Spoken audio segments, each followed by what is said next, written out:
All right, guys, if this story isn't enough to make you sick, I don't know what will.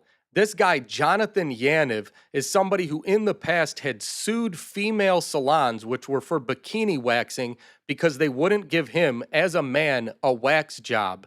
This guy also wanted to promote an event at a public pool for children 12 and older where clothing was optional and parents and caretakers were specifically prohibited from attending his event.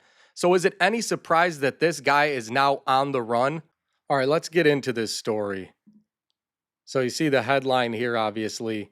Trans woman, again, a man, gained notoriety after suing beauty spas that refused for a bikini wax, has had a warrant issued for her arrest. Now, again, this guy's name is Jonathan Yaniv, but of course, this is in Canada.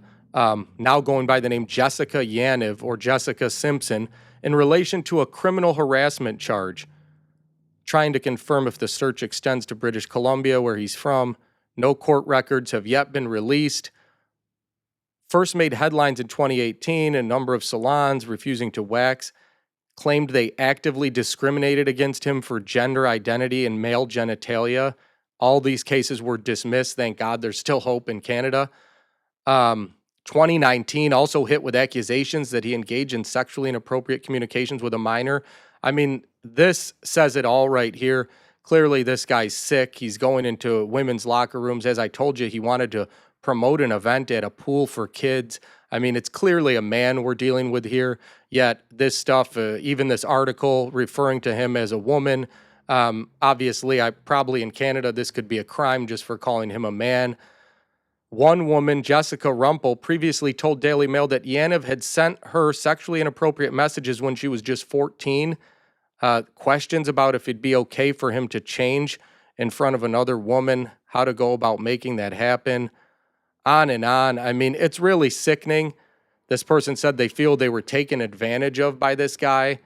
Somebody's got to stop him, obviously. I can't really understand how this is still going on when this was all known back in 2018.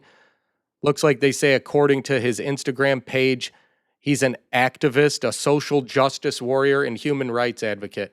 I mean, guys, haven't we seen enough of this? I cannot understand how we're still talking about this now in 2025. These people are trying to pervert kids. They're trying to sexually abuse kids. They're trying to push their pronouns on people. And at the end of the day, they keep coming back for more. Now, granted, this is in Canada, but I don't think that it's any different here. In fact, I think in a lot of ways, in places like California or even here in New York, we're getting worse. Okay. Same year claimed that on social media, gynecologists refused to see him. I mean, seriously? And he's saying it left him shocked, confused, and hurt because gynecologists wouldn't see him, a man with male parts. Let that sink in. Are they allowed to do that legally? And who knows, maybe in Canada they aren't allowed to do that. I don't really know. I don't know what's going on up there in Canada. They've known about this guy for almost a decade, but let's pray to God that this guy's apprehended immediately. If you know his whereabouts, please call the police in Calgary. Let's get this creep off the streets. Guys, if you like this video, please like, share, and subscribe, and stay tuned for more. Thanks, guys.